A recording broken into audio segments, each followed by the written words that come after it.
com perspicácia e capacidade de adequação e transformação, trouxe a teoria do ambiente acadêmico para a pseudo-desorganização do treino prático. Cara, excelente, Batata.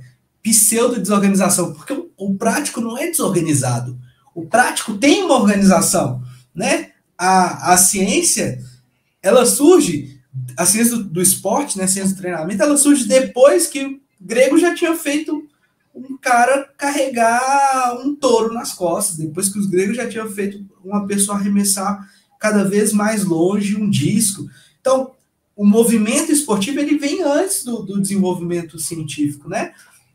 O que a gente está tentando fazer é como que a gente vai otimizar isso, porque hoje você não consegue colocar um cara na Olimpíada, fazê-lo ser campeão olímpico e mantê-lo no topo sem um processo mais organizado. Você pode fazê-lo chegar de uma maneira desorganizada, se essa é a melhor palavra, né? Você pode fazer chegar, mas mantê-lo lá em cima e repetir isso, repetir, ao longo de uma carreira, é difícil sem usar o conhecimento científico, né? Ou ter pessoas ao seu lado que te ajudam a fazer essa ponte. Então, a ideia não é que ele usou uma palavra muito boa, pseudo-desorganização, é uma falsa desorganização, é organizado. A questão é, a gente quer reduzir ainda mais aquilo que foge do nosso controle. O André falou aqui, perfeito. E o André, eu estava conversando com o André esses dias, né? Não sei, para quem está assistindo, o André é preparador físico do Minas Tênis Clube, a gente acaba convivendo no dia a dia. Eu estava falando com ele, falei, cara, Dedé, estou prescrevendo treino para uma atleta que já teve 3 lesões de LCA. Eu prescrevo o treino com a minha mão tremendo, morrendo de medo de fazer alguma bobagem. E com um monte de variável monitorada, sabe? Quase que fazendo um raio-x para tentar entender o que está acontecendo nela. E mesmo assim eu tenho medo. Por quê? Porque existe o quê da aleatoriedade? Pode ter um momento que ela vai fazer um movimento brusco, com tempo de reação um pouco alterado, e ela torceu o joelho e lá se foi o 4º LCA dela, mais uma cirurgia. E aí isso é um motivo para aposentar uma atleta, né? Porque a cirurgia é extremamente complexa. Então, o que eu tenho que fazer para reduzir cada vez mais a aleatoriedade, para reduzir cada vez mais a chance disso acontecer, né? E o que eu tenho que fazer para reduzir cada vez mais a chance do meu atleta chegar no Campeonato Brasileiro e não conseguir passar da primeira luta? E o monitoramento está no meio dessa história, né? Mas legal, né? Assim, olha só, né? A que ponto chegamos, né? Principalmente você, né? Porque assim, eu imagino que lá atrás, diferente de hoje, talvez você brigava, entre aspas, com os treinadores em tirar mais atletas do que é hoje, né?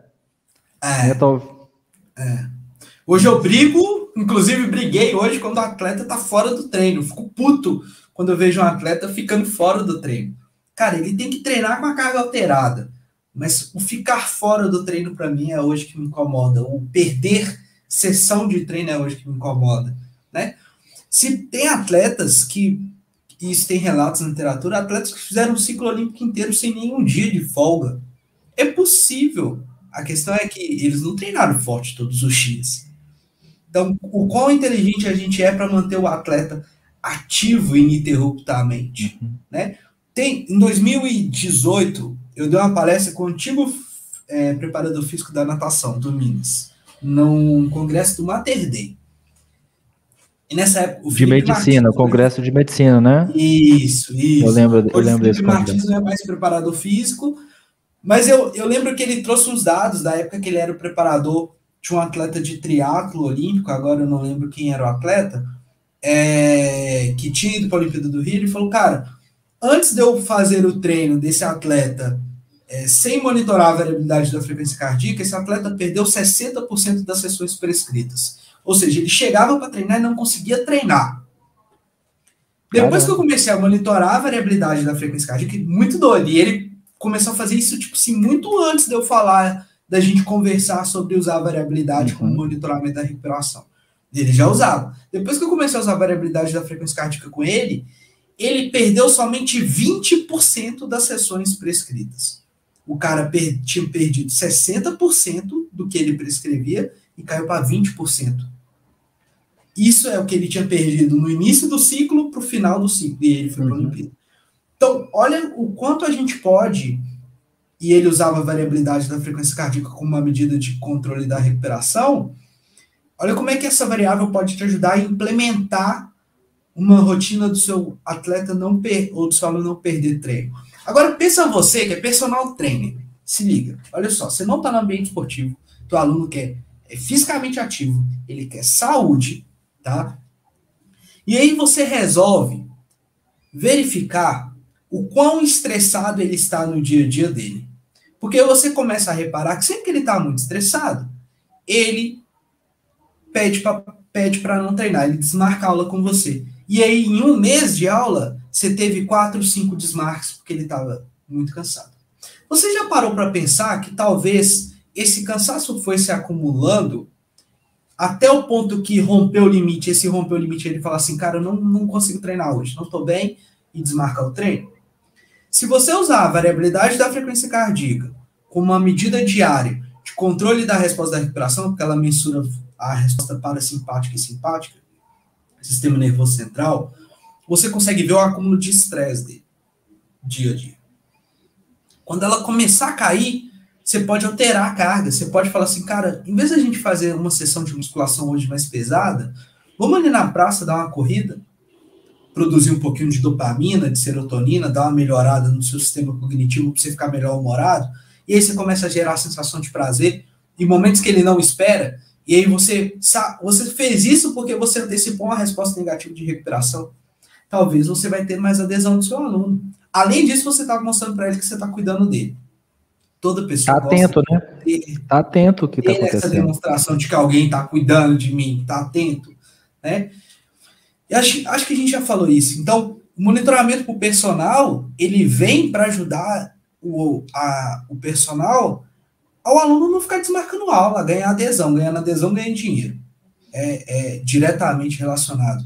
Pro preparador físico, para a pessoa do ambiente esportivo, o monitoramento vem para o atleta também não perder sessão, não perder performance e conseguir subir no pódio. Subir no pódio tem retorno financeiro também, muitas vezes é diretamente relacionado. No fim das contas, a gente precisa de retorno financeiro. Então,